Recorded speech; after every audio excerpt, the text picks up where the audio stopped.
Et bonjour à tous et bienvenue sur la chaîne. Donc aujourd'hui, je dis toujours ça, hein, donc aujourd'hui, présentation d'un nouveau couteau. Voilà, pour pas changer. Donc, déjà je voulais remercier tous les nouveaux abonnés. On n'est pas beaucoup, ça reste une petite chaîne.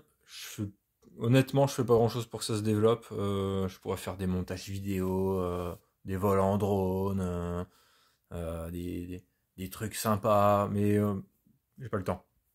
J'ai pas le temps, j'ai pas le matos et j'ai d'autres priorités. Donc j'espère que vous m'en voudrez pas. En tout cas pour ceux qui regardent mes vidéos, j'espère que ça vous convient. C'est à l'ancienne, en une prise. Voilà, j'ai déjà dit dans d'autres vidéos, on se prend pas la tête. Le vif du sujet, c'est les couteaux. Les couteaux ou d'autres objets, d'autres articles, d'autres sujets. Là, en ce moment, c'est les couteaux. Donc, celui-là, vous le reconnaissez. Si vous avez déjà vu mes vidéos, ou si vous avez déjà vu celles qui le concernent. Donc, c'était un petit neck que j'avais fait pour moi. Voilà. Il y a de ça quelques mois. Donc, un petit neck. Voilà. Manche très court. Un clip point droit. Mais je pense que ça reste un clip point. Voilà, VG10, Sumi Nagashi, avec le VG10 au centre. Si vous voyez le trait noir qui est là. Voilà, ça c'est le VG10. On le voit aussi ici apparaître. Et de l'autre côté, voilà. Et c'est ici que vient le tranchant. Alors c'est un couteau que je porte tous les jours. Avec un petit tranchant rasoir sympa. Facile à reprendre. Donc voilà, c'est un petit couteau cool. On m'en a commandé un. Évidemment, je fais jamais deux fois la même pièce. Celui-là était particulier, c'était vraiment pour moi. Ça correspondait à un cahier des charges que je m'étais fixé. Et on m'a demandé d'en faire un. Mon frère, tout particulièrement, m'a demandé de lui en faire un. Donc, le voici. Même cahier des charges. Port horizontal à la ceinture. On peut le changer et le mettre en tour de cou. On peut mettre un T-Lock ou le porter dans la poche. Voilà, bon, on peut faire un peu ce qu'on veut, le glisser dans un sac. Bref, l'avantage, c'est que c'est compact et relativement polyvalent. On va pas faire du bâtonnage avec ça, évidemment, ou du tout petit bâtonnage, de la toute petite refente de bûchette peut-être, mais bon, ça n'a pas été fait pour ça. Donc, étui Kydex, moulé comme jamais. Alors là, je me suis énervé sur celui-là. Il est extrêmement moulé. Une rétention de dingue. Même un peu trop. Alors c'est toujours pareil, comme je disais dans une autre vidéo, c'est quand on a fini qu'on se rend compte des défauts. Et un coup que j'ai eu fini de travailler sur cet étui, je me suis rendu compte qu'en fait, là je force. Et on peut pas sortir un couteau. Alors, je vais certainement l'assouplir parce que c'en est presque dangereux. Donc, voici la bête. Alors, ceux qui me suivent sur Instagram l'auront déjà aperçu. Mais là, il est terminé. Les finitions, il est affûté. Il est propre, il est joli. Et mon frère va pouvoir en user allègrement. Donc, on est sur du N690 au cobalt de 3 mm d'épais.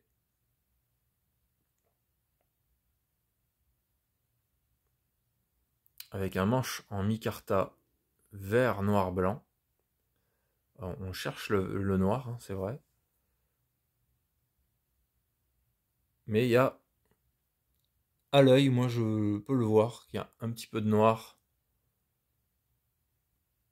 C'est essentiellement vert en fait. En fait, je voulais vert et noir et on voit surtout le vert et le blanc. Donc bon, c'est pas grave, c'est quand même sympathique, ça change. Ça change un petit peu. Voilà, entièrement toxifié. 2 rivets creux, des rivets tubes en alu, un rivet plein en inox. Le numéro 20. Une belle lame de Bowie. Je vous l'avais dit que j'étais dans les Bowie en ce moment. Finition satinée.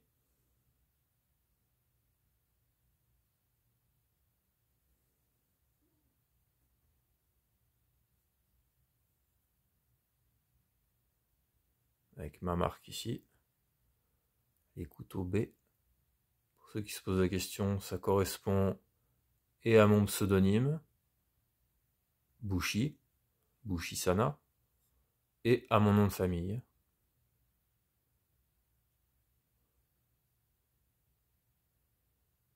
Que je ne vous dévoilerai pas tout de suite.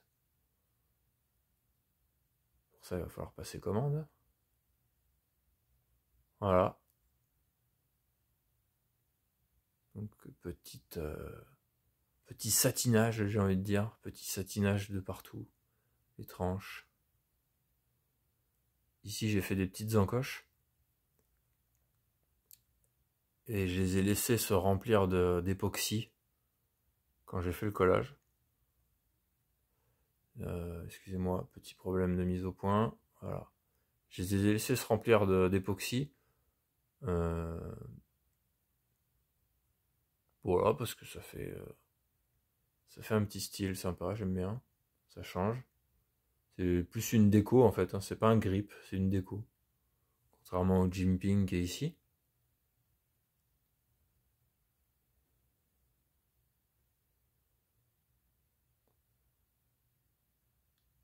Voilà. Petit couteau, un peu plus grand que son prédécesseur, j'ai envie de dire. Un peu plus long. Si on met vraiment la garde,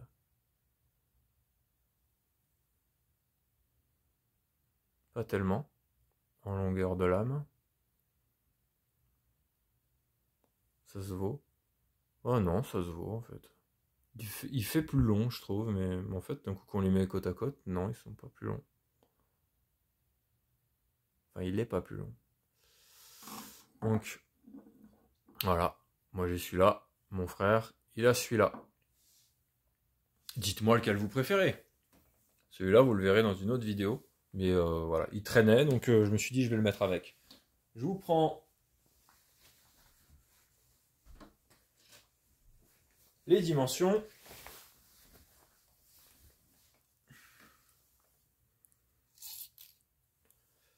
Donc, on est sur un petit couteau de 17,5 cm.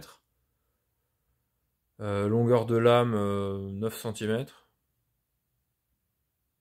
Et une longueur de tranchant aussi 9 cm. Si je prends à partir de la garde ici, ben, le casse-goutte arrive à cet endroit-là. Donc longueur de tranchant peut-être un peu moins. Ouais. Mais bon bref, 9 cm quoi. Je vais chercher la balance, je reviens. Parce qu'encore une fois, j'ai pas prévu le coup.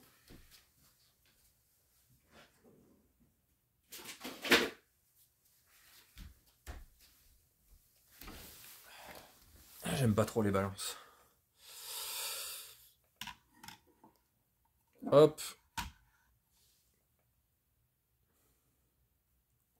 Voilà, on est à 0. Combien ça pèse? L'animal, 89 grammes. Avec l'étui, 137. Donc 137 grammes. Plus compact qu'un couteau pliant. Couteau pliant, lame ouverte, je veux dire, hein, parce que évidemment, lame fermée. Après, tout dépend du couteau pliant aussi. Et bon, je trouve ça plus intéressant. Même si d'un point de vue force de l'ordre, ça va moins le faire encore qu'un couteau pliant. Voilà, je pense qu'il y a moyen qu'ils apprécient pas du tout, surtout en ce moment avec les faits divers. Donc là on est sur, je reprends le poids de celui-là, 84, 136, 135, ouais. Donc ouais, ça se vaut, hein. C'est un peu les deux mêmes bestiaux, hormis la forme. Alors moi j'avais fait cette forme de manche là pour le petit doigt, parce que là il n'y a que 3 doigts et le quatrième vient se mettre ici. Mais en fait quand il est dans la main, quand on le prend bien en main comme ça, le petit doigt il sert à rien, il est dans le vide. Donc dans mes rêves ça faisait ça. Et dans la vraie vie, ça fait ça. Et celui-là c'est un peu pareil, hein. 3 doigts. Et quand on l'a bien en main,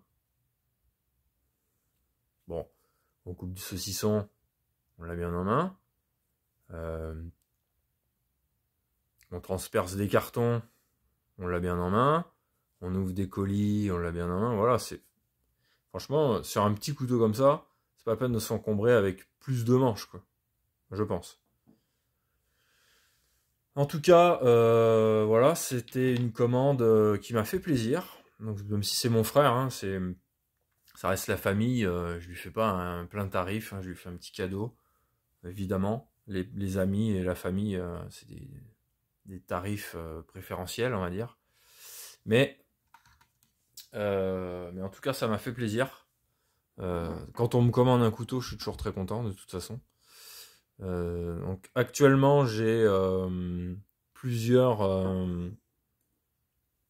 commandes en cours. J'ai un couteau pour sa fille, voilà, qui a 9 ans, un tout petit couteau, vous verrez ça. Pour le moment, c'est secret parce qu'il ne faut pas qu'elle le voie. Donc sur les réseaux sociaux, je le partagerai pas. Un tout petit couteau. D'ailleurs, j'aurais peut-être pas dû le dire. Je sais pas si elle va regarder YouTube. J'ai un couteau à huîtres. Hein. Une amie m'a commandé un couteau à huîtres. Donc ça, c'est assez étonnant. Mais je relève le défi. Hein, pourquoi pas. J'ai 2 lames fixes qui arrivent aussi. Donc un même client qui me commande 2 lames fixes. Une pour lui, une pour son fils. Décidément, les enfants sont gâtés cette année. Et puis un pliant qui arrivera, un cran forcé, non pas un cran forcé, un pied monté. Un pied monté qui arrivera un peu plus tard, courant février je pense, ou mars. Voilà. Après, je risque de m'arrêter momentanément, mais pour une durée indéterminée, je risque de m'arrêter pour des raisons professionnelles et pour chercher un vrai travail, on va dire, en attendant que la coutellerie fonctionne un peu mieux ou que je puisse prétendre me lancer, voilà, à plein temps. Pour le moment, c'est pas le cas. C'est pas à plein temps, enfin c'est pas à plein temps, c'est pas mon revenu principal. Donc il n'en tient qu'à vous et à votre éloquence pour parler de moi. Parlez de moi, je vous en supplie, parlez de moi. Aimez-moi. Non mais voilà, c'est... Si on se fait pas connaître dans ce milieu-là, on a beau y mettre autant de cœur qu'on veut, ça marche pas, quoi. Donc je vais essayer de me faire connaître déjà sur une sphère locale, mais si en parallèle Internet me permet aussi de faire des commandes en plus, de faire des couteaux en plus, de relever des challenges, oh la vache, en plus, eh ben c'est toujours mieux. Donc écoutez, voilà, hein, si vous avez, je sais que les temps sont durs, mais si vous avez envie de passer commande, de me contacter, n'hésitez pas. Ce serait avec grand plaisir. J'espère que la vidéo vous a plu. On se voit une prochaine fois pour un autre couteau ou autre chose, on ne sait jamais. Et puis d'ici là, portez-vous bien et à la prochaine. Ciao ciao.